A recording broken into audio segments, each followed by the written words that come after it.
If the only thing people learned was not to be afraid of their experience, that alone would change the world. Sydney Banks. Hey, social media, it's Stephen Middleton coming to you from the Possibility Action Network.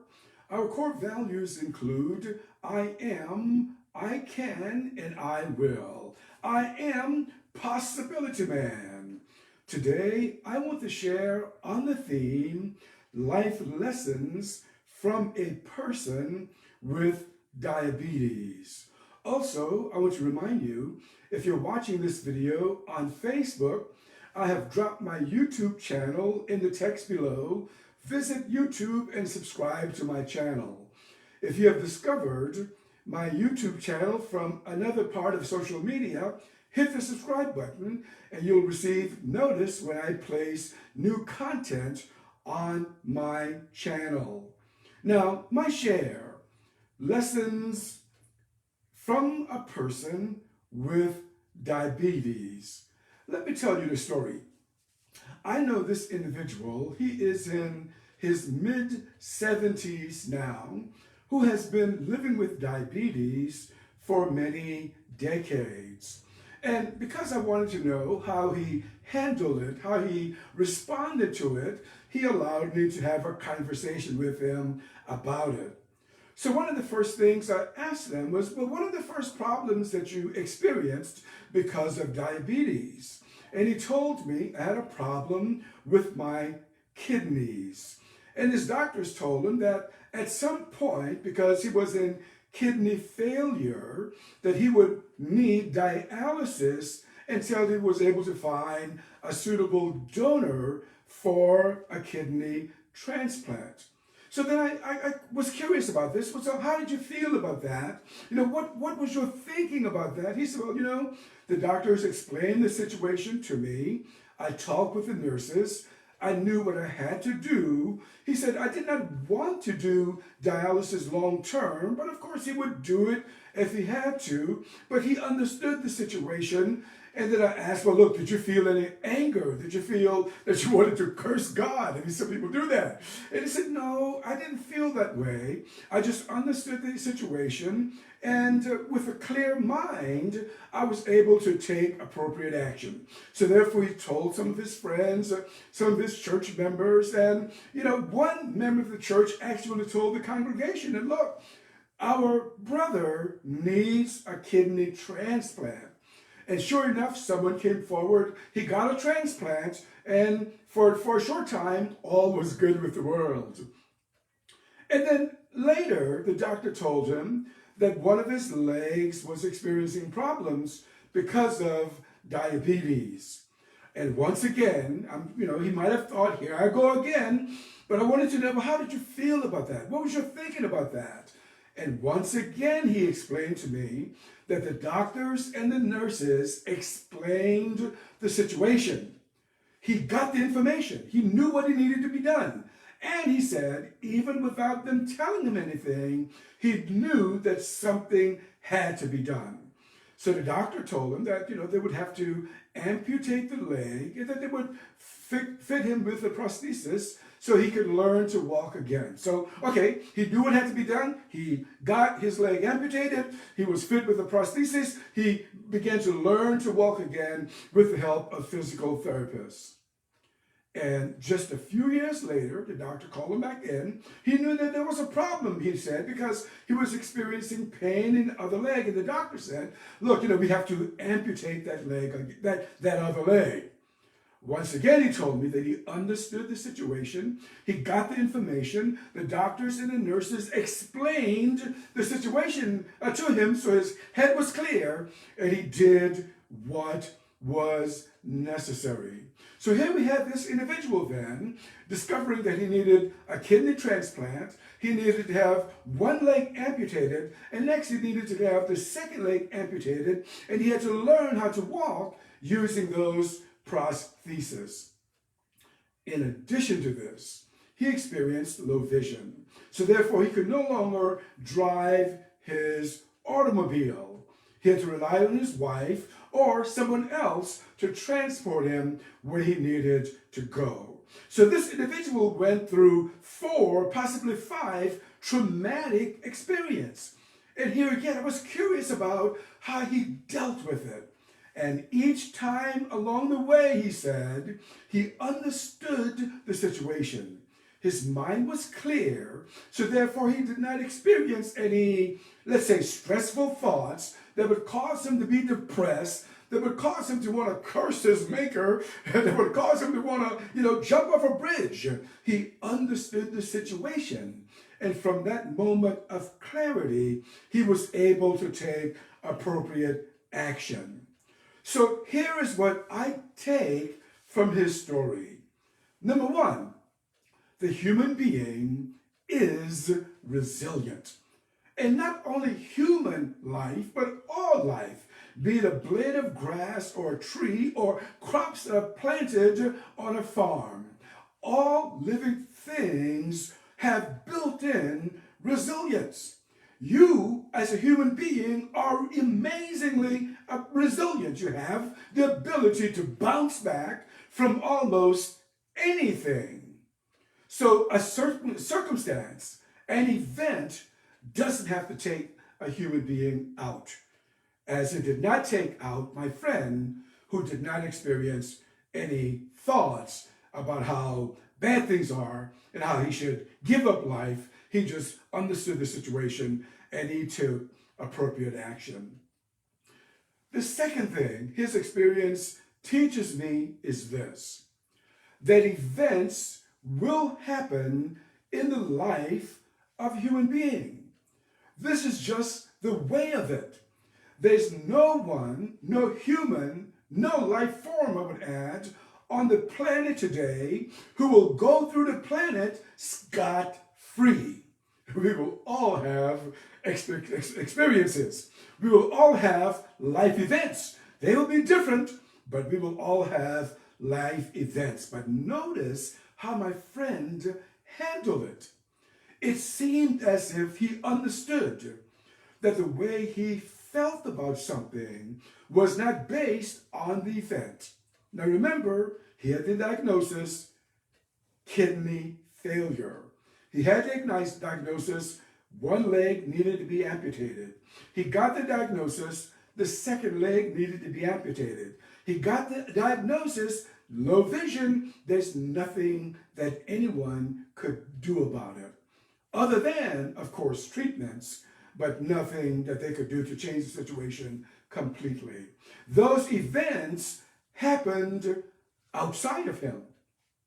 Those events didn't happen like with the way he felt about it occurred within him. And here is what Sydney Banks was trying to get us to understand. If the only thing people learned was not to be afraid of their experience, that alone would change the world. Here's another way of looking at it. Sydney Banks said that our experiences are all based on a principle. And he named 3 of them: mind, consciousness, and thought. And he said, we can simply see them as one principle, one thing that's happening. Our experience of life comes from our thinking, from our thoughts about the happening, not the happening itself. I was with some friends on Carr Lake on Saturday evening into the night. And we were, just floating down the lake on this huge pontoon boat. And one of my friends got a call from another person living in the Philippines.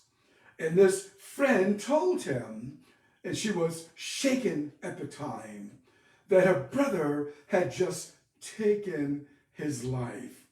Her brother had a life experience that he could not handle, that he had thoughts about it, and the thoughts got the best of him.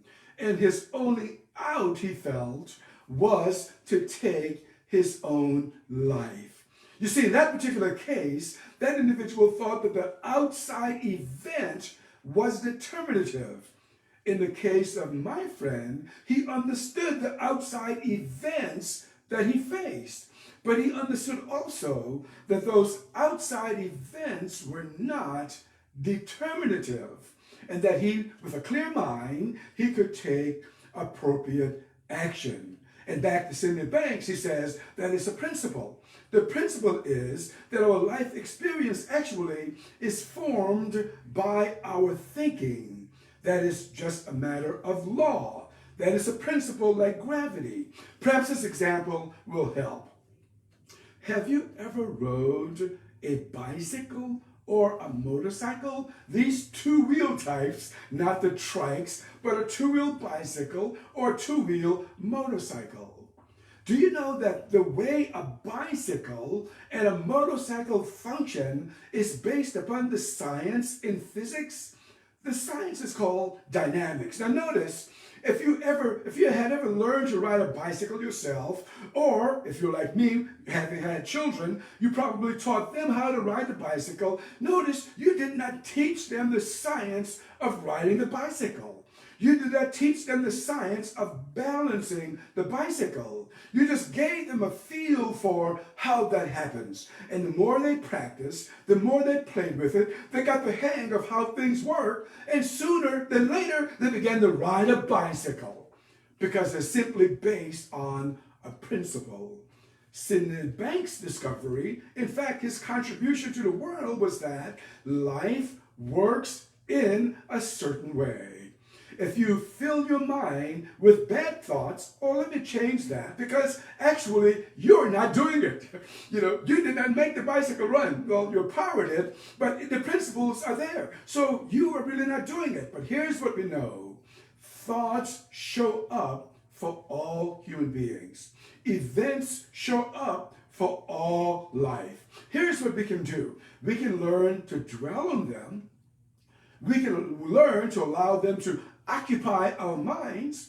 We can learn to allow them to make a home in our thinking. And because of the principle that Sidney Banks talked about, mind, consciousness, and thought, we create the reality of our existence.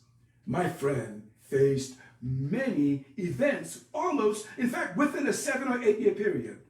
But he understood that those events were not determinative. And it's just like riding a bicycle. Now, what can a human being do, you might ask? Well, I'm not an expert on this. I'm trying to understand this in my own life, but no one needs to be an expert on how life works. No one actually needs to say, I'm going to change my thinking about a certain thing. In fact, I'm not sure if we can change our thinking about a certain thing. But here's one thing that we can do. We can understand how life works and understand that life works in a certain way and understand that our thinking creates our experience of life. And by understanding, maybe we'll get an insight that will actually transform our existence in this world. I remember my oldest son. His first time at a pool. I had never really learned to swim, did not take swimming lessons. He saw kids sliding down a slide and falling into the water, started flapping their hands, and they were moving in the water. My oldest son climbed up to the slide, top of the slide, slid down in the water, started flapping his hands, and began to swim.